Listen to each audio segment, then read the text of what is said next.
Tonight, Michael Cohen, Donald Trump's former fixer turned star witness at the heart of the former president's hush money trial, takes the stand.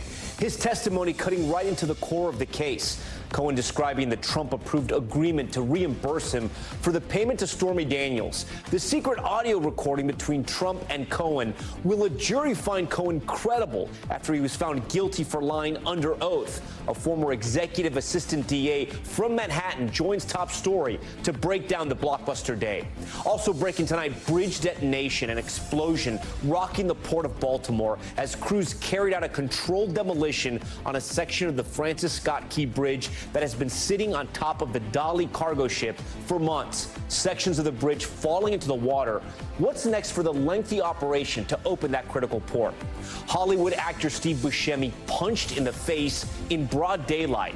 And the terrifying moments also caught on camera, a man stabbing a tourist in New York City's Times Square. What we're learning tonight about the alarming attacks.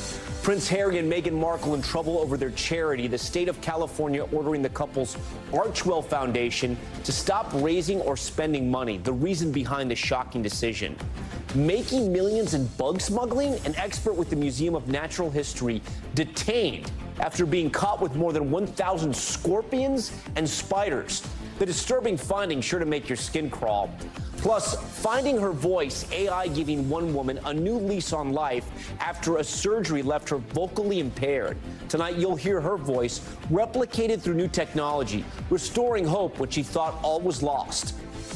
And a 106-year-old skydiver soaring into the record books. This daredevil's determination to reclaim his title, inspiring others to reach for new heights. Top Story starts right now.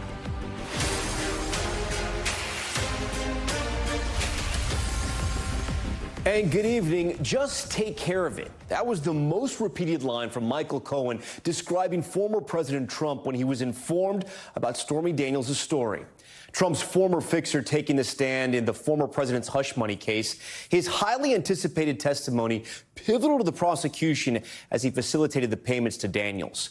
Cohen striking at the heart of the scheme as he came face-to-face with his former boss. Trump's ex-lawyer giving jurors a play-by-play of how he made the $130,000 payment at Trump's direction and how Trump allegedly planned to repay him.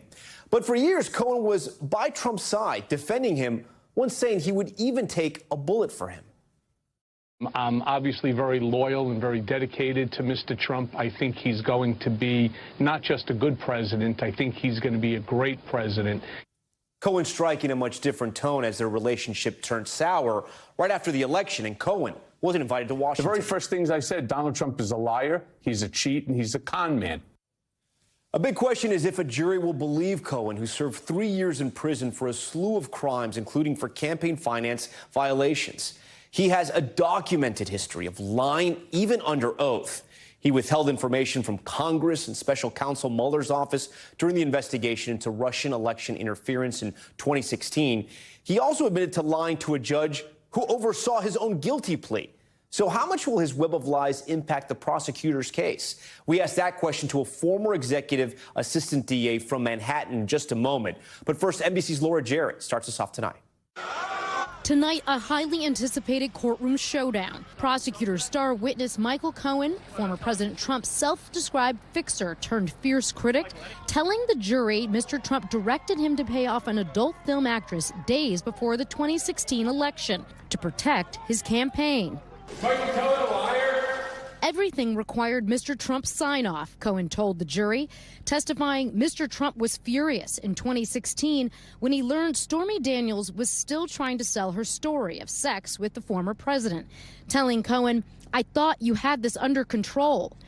Cohen explaining he'd managed to suppress Daniels' story years before, but it resurfaced on the heels of the Access Hollywood tape. And Cohen feared if Daniels went public, it would be, quote, catastrophic for the campaign. Saying Mr. Trump told him, just take care of it. This is a disaster. Women are going to hate me. Guys may think this is cool, but this is going to be a disaster for the campaign. Cohen said Mr. Trump told him he met Daniels at a golf tournament, describing her as a beautiful woman. Mr. Trump has denied he had sex with Daniels and pleaded not guilty to charges of illegally disguising his reimbursement checks to Cohen as legal expenses on his internal books and records. The defense team arguing there was no crime, that Cohen was his personal attorney at the time, handling a personal matter to avoid his family embarrassment. Former Trump aide Hope Hicks previously testifying Mr. Trump did not want newspapers with details of a hush money payment to a different woman delivered to their home. But Cohen suggesting today that Mr. Trump wasn't concerned about Melania's reaction. He wasn't thinking about Melania. This was all about the campaign. Cohen adding Mr. Trump told him, "I want you to just push it out as long as you can. Just get past the election, because if I win, it will have no relevance. And if I lose, I don't even care." Cohen testifying that he told Mr. Trump he would pay Daniels as part of a non-disclosure agreement, opting to use money from a home equity line of credit. And Mr. Trump was appreciative, saying words to the effect of, "Don't worry, you'll get the money back." The state trying to show that Daniels' payoff wasn't isolated, but part of a pattern. Cohen admitting he secretly recorded his client while they discussed repaying the National Enquirer, which purchased the story of another woman who said she had sex with Mr. Trump, which he denies. When it comes time for the financing, which will be... Listen, what financing? We'll have to pay you, so... Okay. Prosecutors have presented no direct evidence Mr. Trump knew about or told anyone to falsify business records. So Cohen's credibility here, key. Telling jurors today Mr. Trump never used email because too many people have gone down once prosecutors obtain their emails. Cohen, now a disbarred attorney who has been convicted for lying under oath. The defense argues he's out for revenge after he didn't get a job in the White House. Today, Cohen testifying he would have liked to have been considered for White House Chief of Staff for his, quote, ego. There's no fraud here. There's no crime here. This is 4 weeks of keeping me from not campaigning. Okay, Laura joins us tonight from Lower Manhattan. Laura, this was sort of one of those monumental days. So many people were looking forward to in this trial to see what would happen. How did Michael Cohen come off as a witness? You were there inside that courtroom. Tom, I got to tell you, this was not like the Michael Cohen that you and I and so many of our viewers know before. He was calm. He was cool. He was collected. He wasn't rambling. He was answering the question in short sentences, is what lawyers always wish their clients would do, and so many get up on the stand and do otherwise. He was very, very well prepared, is what I would say. And I know that his credibility is going to be obviously key here for prosecutors, as he is the linchpin to their case. They do not have a case without Michael Cohen, and we have not yet seen cross-examination, but so far he is holding his own up there. And then, I do want to ask you, as we know, we've talked about this on Top Story, the two of us here, Cohen is a chronic, well-documented, habitual liar. Do you think he came off credible to the jury? And we had talked about the strategy of how prosecutors would sort of deal with that. Did they lean into it? Did they address it so the jury was aware?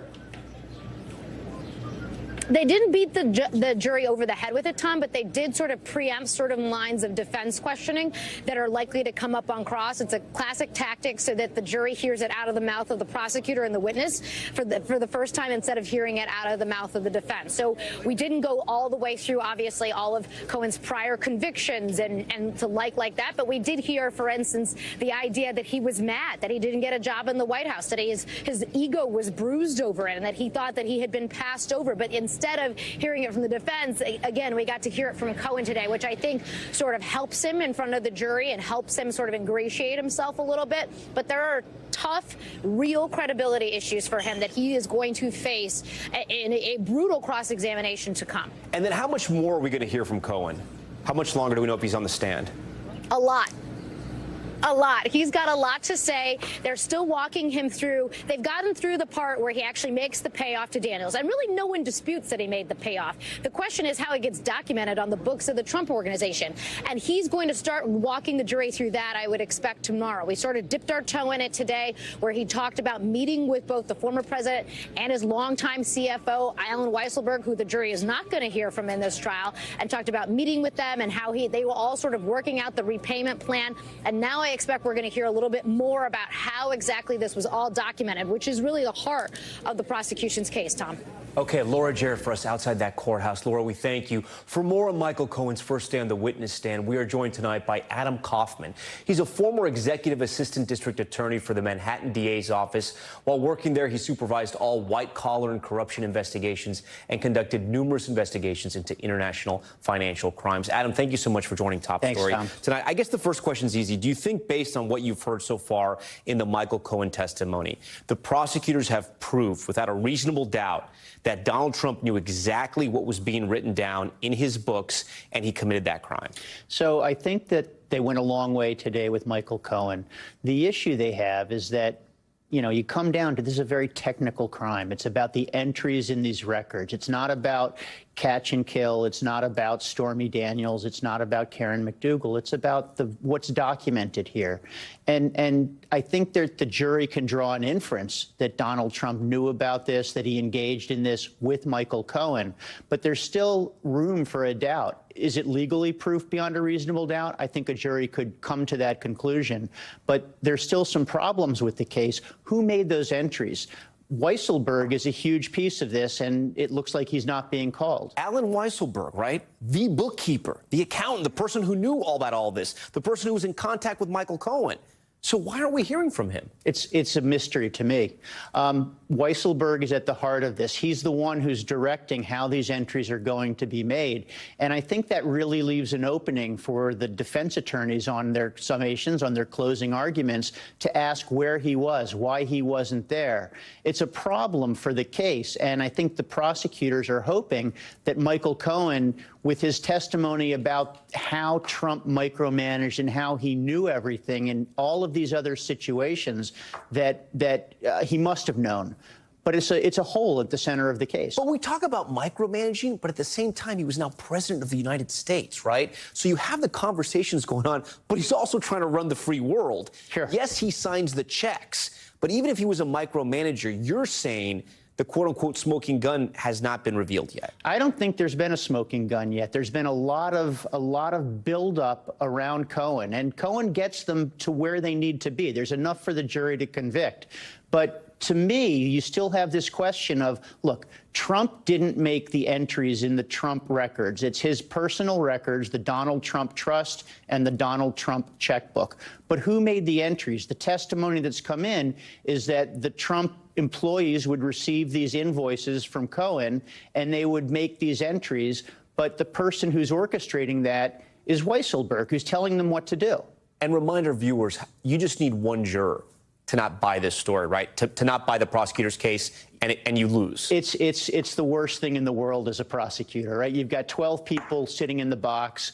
All you need is one person who buys into a defense story or doesn't believe something, and you have a hung jury. So, you know, that's a real problem. I think tomorrow we're also going to see a lot from the defense on the cross-examination about Cohen. Did he do this at the direction of Trump, or did he do this himself?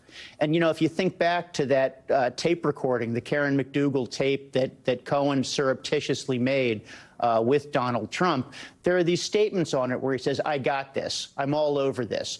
And if I'm the defense, that's even more important than all the lies, to really go after him and say, you did this, you're the one that went after this, you set this up. Trump had nothing to do with it. You know, Michael Cohen, he's lied to Congress. He's lied to federal investigators. He's lied to journalists. He's had no problem lying. So tomorrow, when he's going to be cross-examined, if that does happen tomorrow, does he have to be careful? Because he's put out so many public comments about this. He's had podcasts. He's done numerous interviews. He's been in front of Congress. Does he have to be careful? Well, you know, what he said, he has said. So let's break that down. We all know that he's a serial liar. The jury knows he's a serial liar. There's no surprise there. What the prosecution has tried to do is find corroboration, things that, you know, phone records, bank records, other people's testimony that are consistent with what Michael Cohen has said. Because you've tried cases where, hey, your star witness maybe is not squeaky clean, right? That's generally how it works, right? Murderers, drug dealers, you know, so people get convicted on the testimony of witnesses who are a hell of a lot worse than Michael Cohen. So they're looking for the corroboration. But at the same time, you know, the defense is going to have, as you just said, every one of those prior statements that he ever made. And they're listening to what he's saying today and tomorrow on direct examination. And they've got a catalog of everything he said that was contrary. They've got a catalog of every time he said he was going to get Donald Trump. And we're going to hear about all of that in what I'm sure will be a very lengthy cross-examination. We think the prosecution is about to wrap up their case. And I ask all the great legal minds that come on Top Story, do you think the defense is going to present a case? So it's interesting. There was a motion in limine, which means a motion at the beginning of the trial, where the defense wanted to call an election expert, a campaign finance expert. And I wouldn't be surprised if they do that. You know, there's a lot of gray area in whether or not this was I mean, it's a very technical, complicated... To go from the misdemeanor to the felony. Right, to elevate it on the campaign finance theory. So I think that's part of it. And the other thing, look, we have to ask this question, right? Every defense attorney in the world would tell you that Donald Trump should not testify. It would be, you know, you talk about perhaps snatching defeat from the jaws of victory. But will Donald Trump be able to restrain himself? He sat there for all of these days. He listened to Stormy Daniels talk about their alleged sexual relationship. Now he's listened to Michael Cohen describe him.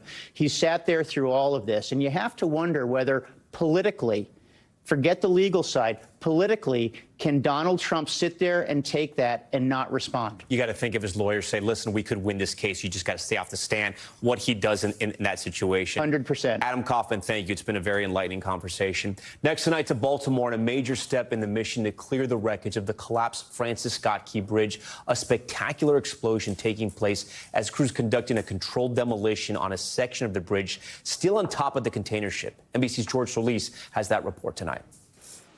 With a reverberating boom, a major section of the collapsed Francis Scott Key Bridge disappearing in a cloud of smoke. The controlled demolition comes after weeks of careful planning to remove a massive piece of the bridge that's sitting on top of the 984-foot container ship.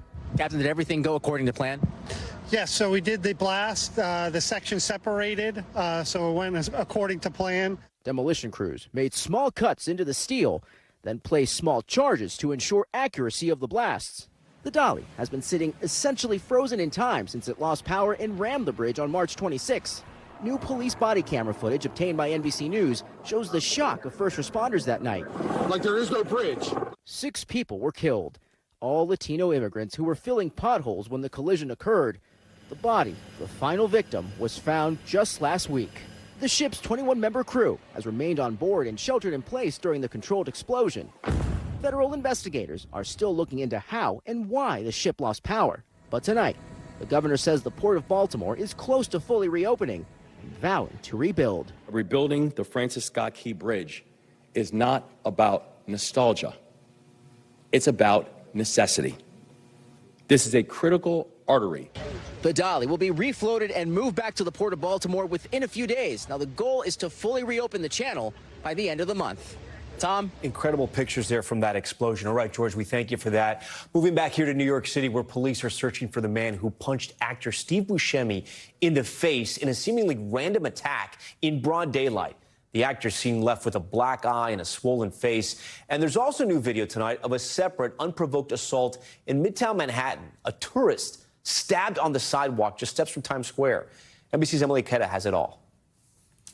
Tonight, the New York Police Department searching for this man who they say punched actor Steve Buscemi in the face in an apparently random and unprovoked attack. The Boardwalk Empire star spotted over the weekend with a black eye and what appears to be a bruise on the left side of his chin. The NYPD says Buscemi was transported to the hospital after the Wednesday attack in Kips Bay and was treated for bruising, swelling, and bleeding to his left eye. A spokesperson for Buscemi, a native New Yorker, calling it random, writing he is okay and appreciates everyone's well wishes, though incredibly sad for everyone that this has happened to while also walking the streets of New York. In March, authorities say his Boardwalk Empire co-star Michael Stuhlbarg also randomly attacked on the streets of New York City in Central Park. The suspect now charged with assault. I was literally just walking, and a man came up and punched me in the face. These incidents follow a series of TikToks posted by young women in New York alleging they were punched in the face while walking through the city. Numerous people have been charged in relation to recent attacks on women. According to the NYPD, felony assault and robbery are trending up so far this year compared to last, but overall crime is slightly down. Overall crime, above ground and transit crime, they both are down. While managing the large amount and number of protests that are taking place in this city, they continue to carry out their primary function of keeping our cities today. Emily Aketa joins us now in studio. And Emily, I know there was another high-profile attack, this time in Times Square over the weekend. We've been covering the city's sort of struggle to get a handle on crime. What happened in Times Square? Well, I think when you consider the circumstances around it, it happened in broad daylight, Saturday afternoon, near Times Square. We all know an extremely trafficked area. It's really turning a lot of heads. And there's some chilling surveillance video that captures a man lunging at a woman, 36 years old, and he stabs her in the chest. She fortunately is in stable condition, according to police. But that video really turning a lot of heads, causing a lot of alarm. And I can tell you that police say that he has been charged with assault. And it was a completely unprovoked attack? It appears to be that way. This is a tourist, a 36-year-old woman. You can see her walking with a group of people. And again, in Times Square, where so many tourists go. All right, Emily Aketa for us tonight. Emily, we thank you for that. We want to turn now to some severe weather, and there's a threat down south. 21 million people at risk from southeast Texas to the panhandle of Florida. The region bracing for possible damaging wind gusts, large hail and tornadoes. Heavy rain also leaving 8 million people in the path of flooding. So let's get right over to NBC News meteorologist Bill Cairns, who joins Top Story live tonight. So, Bill, what are you watching right now? Louisiana, that's my biggest concern with these thunderstorms that are rolling through with really extreme wind gusts, like almost like an eye of a hurricane's going through quickly. So here's our storm reports, and this is the batch of storms I've been watching over the last hour or two. We've had numerous reports of 60 to 80 mile per hour wind gusts, a possible tornado in Sulphur. And so this area is under what we call an enhanced risk of severe weather. So that's like a level 3 out of 5. And so 60 to 70 mile per hour winds are the primary threat, isolated tornadoes, and the possibility of some really big hail as we go through the rest of this evening here, especially in areas of Texas. But let's get into that area I was just mentioning. So severe thunderstorm watch was just issued, now includes New Orleans to Baton Rouge. Houston, you're in the clear. All your bad weather is over with for the day. Here's that reported tornado in Sulphur, so just outside of Lake Charles. So that line of storms is racing at 50 miles per hour. It's right over the top of Lafayette. If you still have power in Lafayette, Louisiana, congratulations, but I doubt it with the way this looks. And this is now even a tornado warning. It's been upgraded. So 80 mile per hour winds with this line of storms and the possibility of embedded tornadoes. That's about as rough as it gets, Tom. So everyone here on I-10, we're going to watch you closely. This will head towards BatonRouge and maybe New Orleans in about an hour to two from now. All right, we're going to stay alert for all that. Bill, I also want to walk our viewers through something else that's happening when it comes to weather. An intense western Canadian wildfire forcing thousands to evacuate.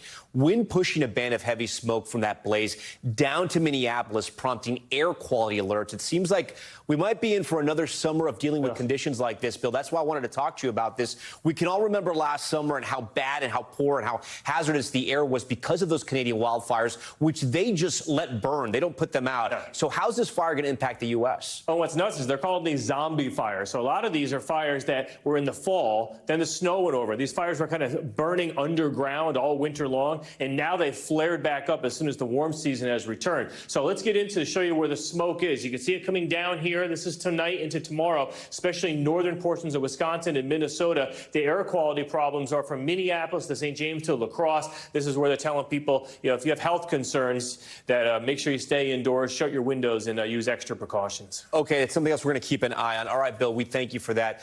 Time to head overseas to the Middle East. Israeli forces pushing deeper into Gaza as the U.S. warns of a growing Hamas insurgency. NBC's Richard Engels in Jerusalem with more details. Israel thought it had defeated Hamas in northern Gaza, but the militants have regrouped and are now fighting from the rubble. Once the government of Gaza had triggered a war when they stormed into Israel and carried out a massacre, Hamas has become an insurgency. And as the United States learned in Afghanistan and Iraq, insurgencies can last for decades. In southern Gaza, Israel is expanding military operations in Rafah, despite warnings from President Biden about the risk to civilians. Israel claims Hamas has 4 battalions of fighters in Rafah and has ordered the evacuation of large sections of the city. The UN says around 360,000 people have already left. For most, it's not the first time. That's the 6th time I evacuate from anywhere I was in. So I feel so lost. This time, Israel is telling Palestinians to go to an area on the Mediterranean coast. But Palestinians say there's nothing for them there. No tents, no food, no future. Are we gonna keep living in this ongoing loop? Our crew found these men packing up pieces of their own bombed-out home so they could build shelters with the debris, while Hamas fighters are nowhere to be seen. They brought this war to Gaza, but now provide no services and no help. They've gone underground, ready for a long insurgency, apparently at any cost. Richard Engel joins us tonight from Jerusalem. Richard, your report there showing how much different the landscape now is in Gaza. We know that ceasefire talks between Israel and Hamas seem to have fallen through for now, and with Israel pushing deeper and deeper into Rafah, is there still a general sense, is there any sense of optimism that maybe some sort of agreement will be reached?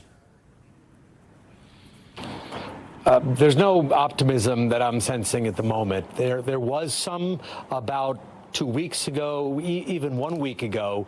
Hamas made this offer. It said that it was willing to accept something that was fairly close to a U.S.-backed proposal, but Hamas added its own conditions to it. Israel said that the conditions that Hamas added were something that they couldn't accept.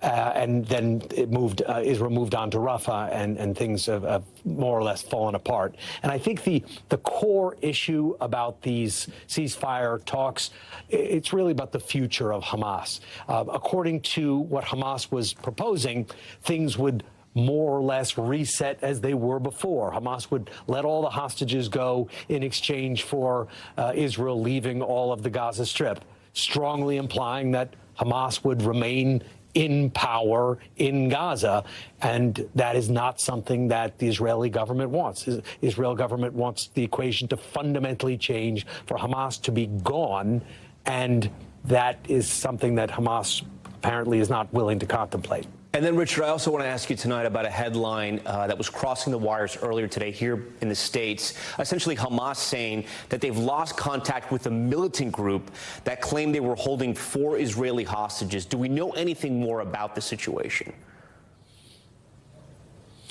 No, we don't. And those kind of reports are very difficult to confirm. I was just talking to one of the parents of one of the hostages that they're presumed to be talking about just the other day. And the families follow these reports, but they've learned now, after 7 months, not to follow these reports too closely, because it could be a negotiating tactic by Hamas. Hamas could be trying to send a message to the Israeli government that they don't have as many live hostages as they think, or died. They could be trying to blame it on Israel. So, yes, I've heard that. The families heard that. But at this stage, I certainly can't confirm it. And I think there's so many different factors that you have to consider here that I really wouldn't give it too much credence at this stage unless they offered more proof. Richard Engel for us tonight. Richard, we thank you for that. We want to go down to the war in Ukraine. Russian President Vladimir Putin ousting his longtime Minister of Defense in a rare shakeup to the country's war strategy. The shift coming as Russia conducts what's being called a sabotage campaign across Europe, targeting the U.S. and its Western allies through alleged attempts of arson and cyber attacks. NBC's Keir Simon has more on this. Tonight, Russia's renewed offensive, pounding a Ukrainian town less than 50 miles from the city of Kharkiv. Residents evacuated. I'm terrified, this woman says. For Ukraine, fresh U.S. weapons cannot come soon enough. Kyiv is still fighting. Across the border, inside Russia, a Belgorod apartment block demolished by a missile. 15 killed, Russia says. On the same day, President Putin sending an unmistakable signal about how he thinks the war is going and has gone. His longtime friend, seen here fishing with the president, Defense Minister Sergei Shoigu, is out, moved to a new role weeks after a deputy defense minister was charged with corruption, and a year after Yevgeny Prigozhin accused Shoigu of mishandling the war. Prigozhin dying after an explosion on his plane. The State Department calling Putin's changes desperate. This is further indication of Putin's desperation to sustain his war of aggression against Ukraine, despite it not just being a major drain on the Russian economy and heavy losses of Russian troops. The war and Russia's economy are now so intertwined, the new defense minister, Andrei Belosov, is an economist. Today, he declared the treatment of soldiers a mess, barely disguising criticism of the man he is replacing.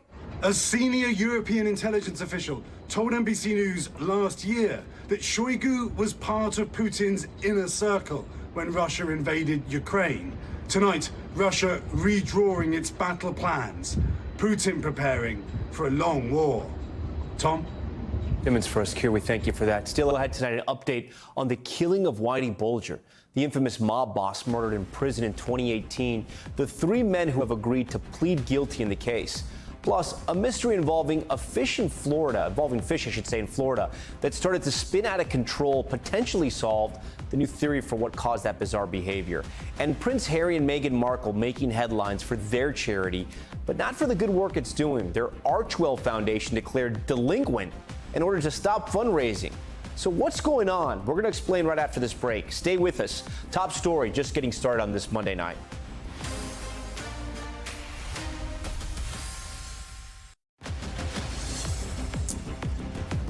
We are back now. You might have seen some of these headlines today. Prince Harry and Meghan Markle's Archewell Foundation declared, quote, delinquent in order to stop raising or spending money. But that's not the whole story. Per an official letter from California's Attorney General, the Archewell Foundation has not paid its annual registration fees or submitted an annual report. Dana Griffin joins us live tonight from L.A. for more on this developing story. So, Dana, what's at the heart of this? What more do we know about the order?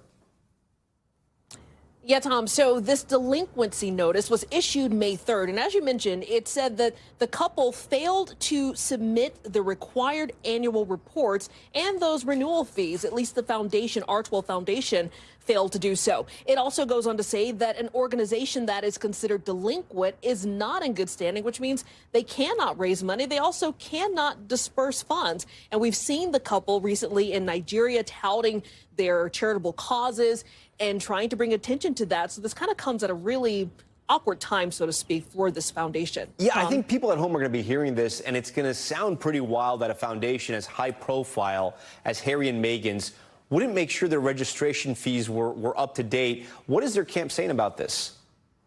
Yeah, so a spokesperson close to the Archewell Foundation told NBC News that everything was filed on time. They also say that part of the filing was a physical check, and it appears that that check was never received. Well, the spokesperson went on to say that a new check has now been submitted, and they believe that this will all be wrapped up within the next 7 days, and they will once again be back in good standing. Now, this Archewell Foundation was started back in 2020 when the couple relinquished their roles with the royal family and moved from the UK, and they touted as supporting families and children. And it says that their mission, quote, is to simply show up and do good. Wow. Tom? Okay. Dana Griffin for us explaining all of that. We appreciate it. When we come back, a museum curator accused of smuggling bugs worth millions. Look at this. The man who works at the Museum of Natural History here in New York detained in Turkey after authorities found more than 1,000 scorpions and spiders in his bag, their venom worth up to $10 million a vial. But that curator tells us tonight he was just doing his job. We'll break down what happened here. That's next.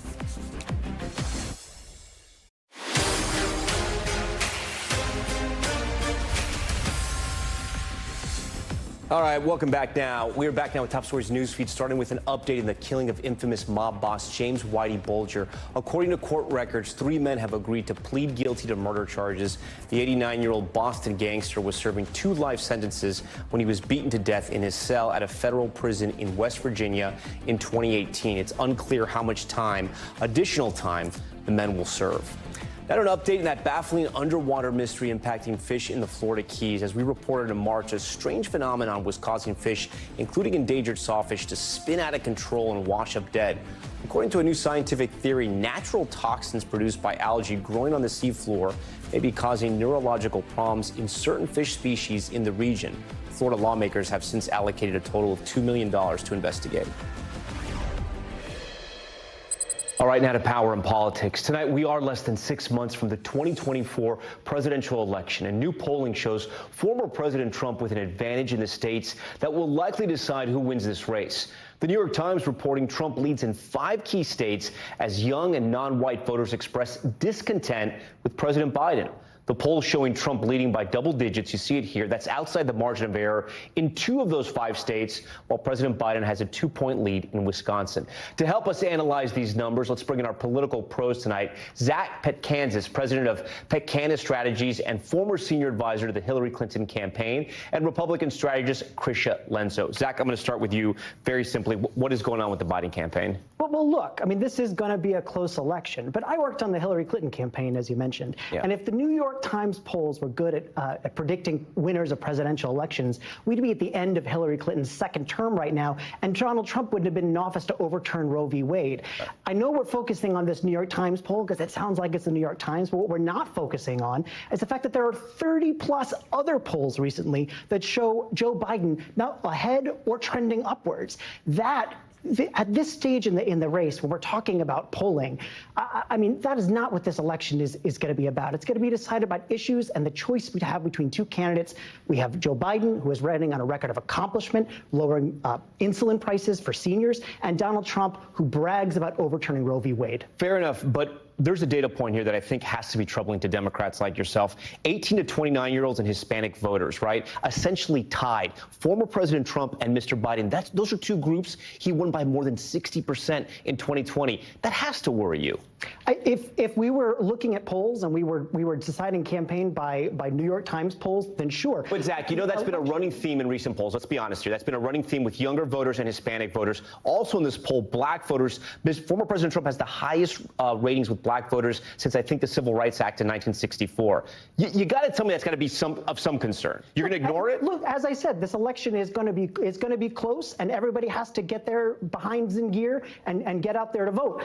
But we remember we are going to have a very clear choice that's going to be on display with paid communication. And when the voters that you are talking about right now are so turned off by Donald Trump bragging about overturning Roe v. Wade, allowing abortion to be criminalized in states across the country, women and doctors, allowing them to be put in prison. That is what this election is going to be about, that choice between those 2 issues, not about New York Times polls that have been wrong many times in the past. Krisha, what do you think's happened here? The former president hasn't been on the campaign trail. He's been in a Manhattan courtroom, really being embarrassed in a lot of ways, in a very public way about some of these alleged sexual encounters he had with Stormy Daniels.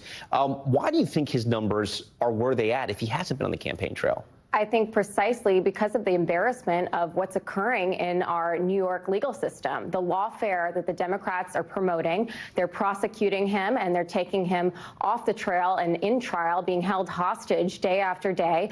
This is the result. The poll numbers, yes, while polls are a snapshot in time, they've been consistently trending towards Donald Trump, and you can't overlook the fact that his rallies, even just recently, the rally in New Jersey, over 100,000 people are turning out on their weekend to go and support and hear Donald Trump's message, which is more than just abortion and which is all the Democrats will be harping on. It's the primary issues facing voters right now: the border, the economy, our global platform, which Joe Biden has failed on every single one of these issues. Donald Trump is expanding the electoral map as a result of Joe Biden's lack of leadership. Zach, I want to talk about some of the numbers again. Let's put up some poll numbers for our viewers. This is from back in October, I believe, and you can see where the former president has gained almost 10 points across the board. He's gone up a net positive of 10. What can the Biden campaign do? I know you got 6 months. There's a lot of time left. But what can the Biden campaign start to do to slow this trend or end it?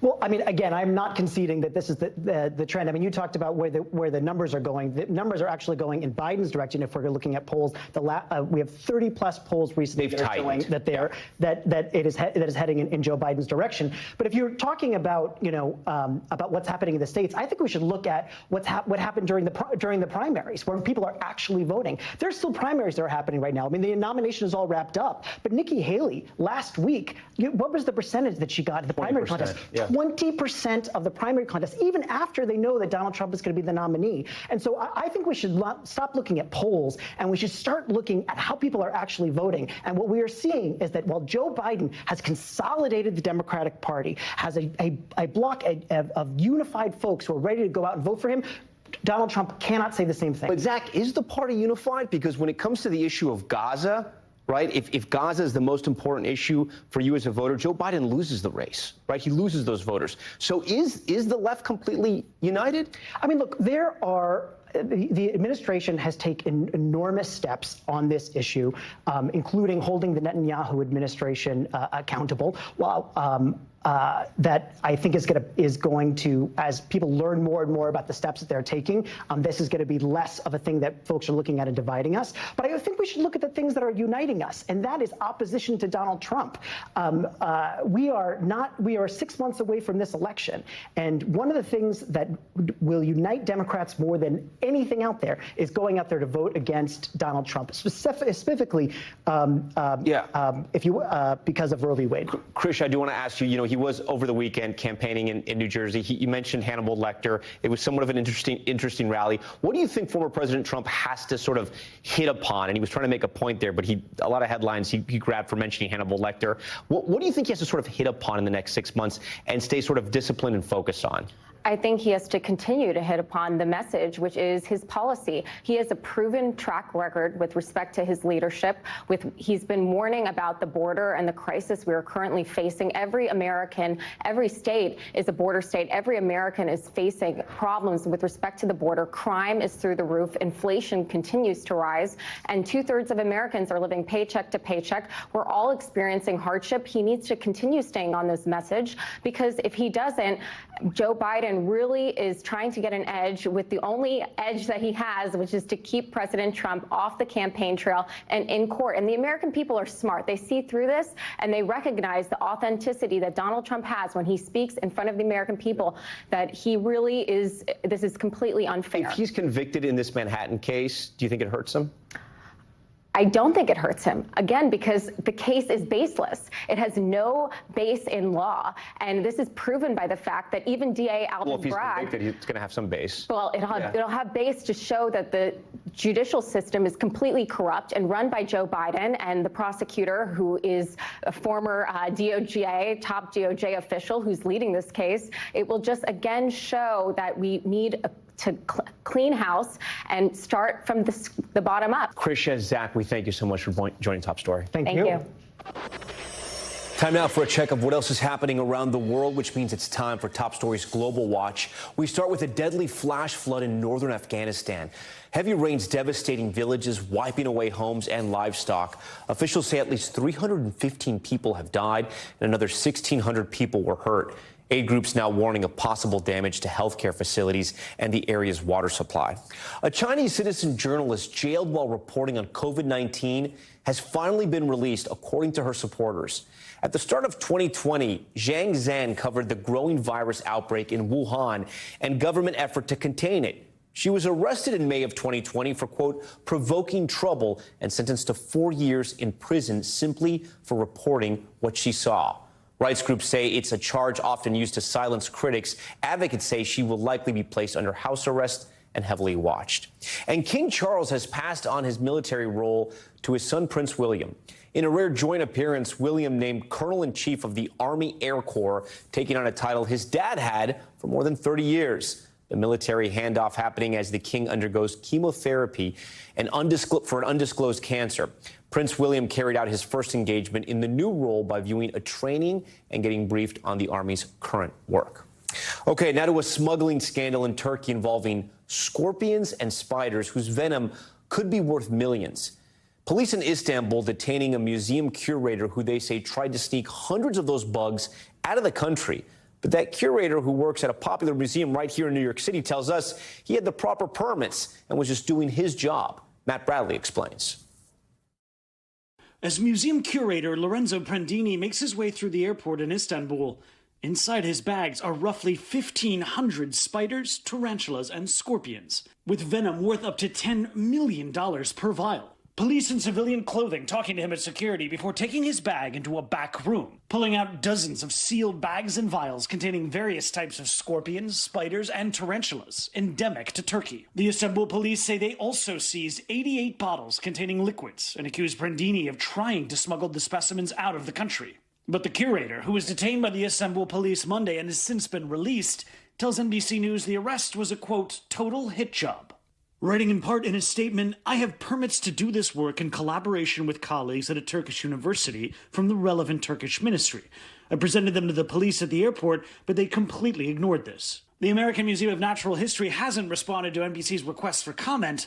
According to its website, Prendini works as a curator for the arachnid collections. My work is focused on primarily discovering and describing new species, going out into nature and finding these animals, understanding how they're distributed geographically over the landscape. In a video posted in 2012, he describes precarious situations he found himself in while on the job. From being shot at by policemen in Puerto Rico to having run-ins with farmers who, accusing us of stealing their sheep in South Africa, encounters with lions and leopards. Prendini tells us he appeared before a judge and he was freed. So now he's a free man, and he says that he's planning on leaving Turkey on Tuesday.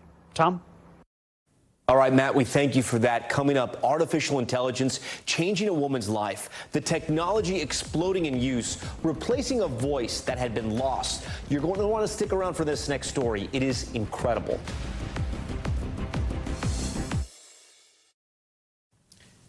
Back now with the new use for artificial intelligence, that technology that seems to be in everything, now helping one Rhode Island woman speak with her own voice again after it was altered from brain surgery. She can now do everyday tasks she thought she'd never be able to do again. Ellison Barber has this incredible story.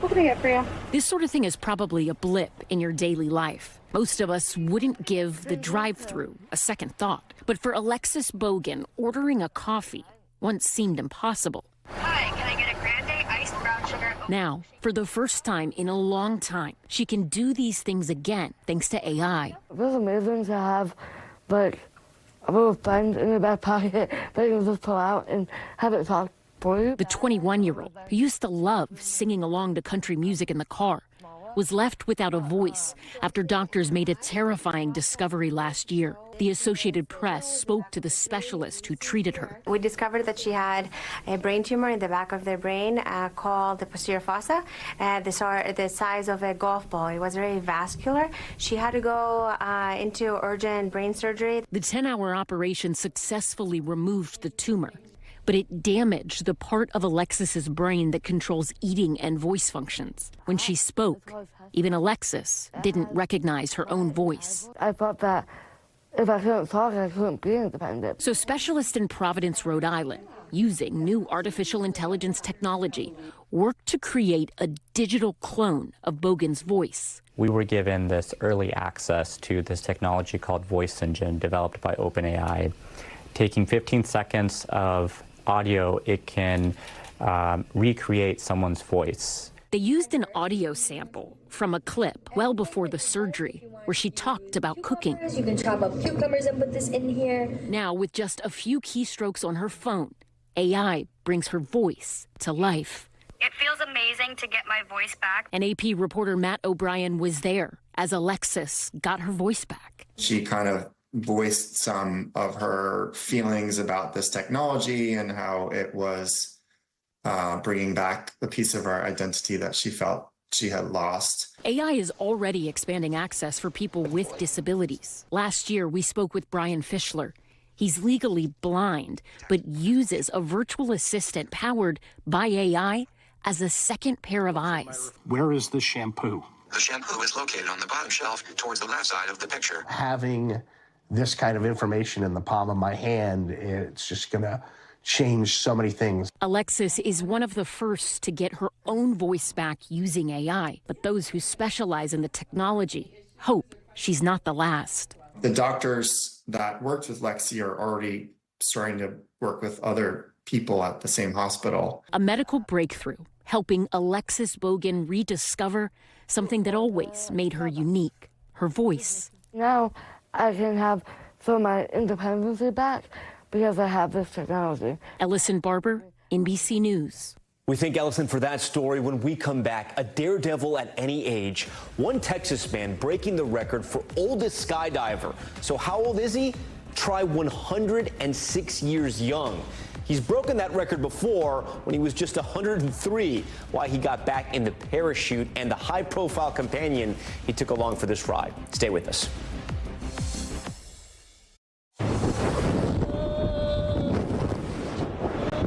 Fearless at any age. That right there is World War II vet Al Blaschke from Texas, skydiving for the first time at 100 years old back in 2017. It's a story I've been following for years. Now Al is jumping out of a plane again, this time at the age of 106 years old, all to take back his title as the world's oldest skydiver. NBC's Rahema Ellis has this update. For Texas centenarian Al Blaschke, his daredevil days took off in his golden years. Al first trying his hand at skydiving in 2017 as a way to celebrate his 100th birthday. Oh, wow. Wonderful. Pretty amazing. Fantastic. His second skydive at age 103, earning him the Guinness World Record for oldest tandem skydiver. But since then, Swedish great-grandmother Rut Larsson broke that record in 2022. Al upping the rivalry, vowing to take that title back, teaming up with Texas Governor Greg Abbott. He says he'd jump with me. He's a man of his word. The pair jumping from 9,000 feet last November. What do you think, Al? We just broke the world record. I lost my breath. You lost your breath? I can't hardly talk. You're looking good, buddy. Well, I wasn't paying any attention to that. I was just paying attention to what was going on. It was a little bit unusual, a little bit chillier than I'm used to. Now, Guinness World Records has made that attempt official. At 106 years old, Al is still smiling. You're smiling. The whole world smiles with you. Happy to be back on top of the skydiving world. And every letter I write and every Christmas card I send, keep smiling. Always. We did it. We did it again.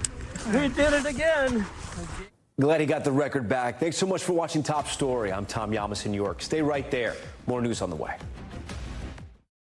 Thanks for watching. Stay updated about breaking news and top stories on the NBC News app or follow us on social media.